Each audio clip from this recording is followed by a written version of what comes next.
We are in the process of creating a whole new generation of vehicles. For the first time in our history, we're looking at how all these vehicles relate to each other, and more importantly, how they relate to the customer. Great design is the gateway to customer desirability. It's about making that emotional connection. People say, what was the inspiration for the new Range Rover? Well, the inspiration is its heritage.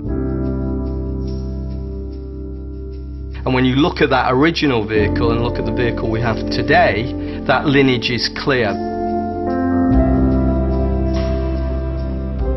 It was a case of capitalizing on the strengths of the previous car, but also into a new vehicle that had its own personality. It's not a static looking car. The volumes of the car are in tension, they're in movement. There are no fussy, contrived, superficial styling elements. We played for a long time on those three key lines of how the sill and the waistline and the roofline work together. And it's the powerful, elegant way that those three lines relate to each other, I think works perfectly when you see the car moving.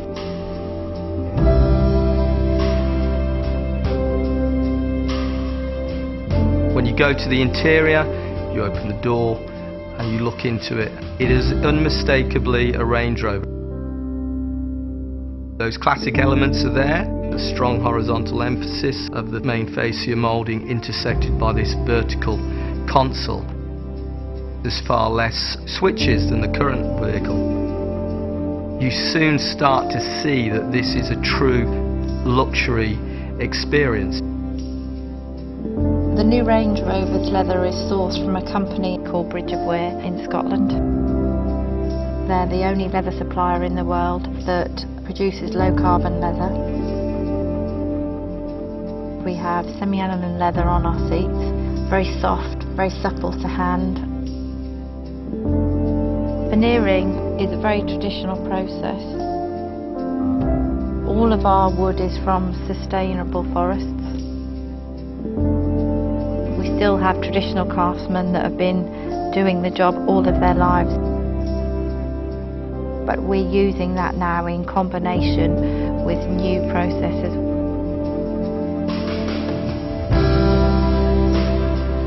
The aluminium architecture, I mean, it's a phenomenal technology really. It's the world's first all-aluminium SUV. It's bonded and riveted to aircraft construction standards. Dynamically, the car is a revelation. Losing hundreds of kilos of weight out of a car has so many benefits. I mean, it's not only in its carbon footprint, its ecological identity, but also its performance and its handling. The fact that it makes the car a whole lot more agile, more manoeuvrable, more capable. There's less mass to haul uphill. There are benefits from almost every aspect of the design.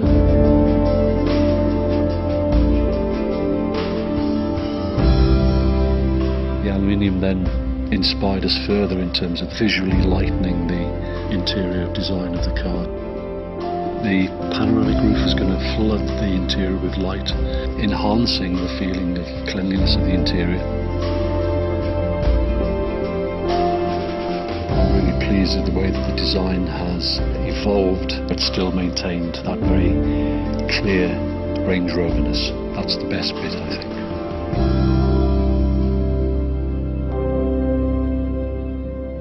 Iconic is a word I think that's used too liberally.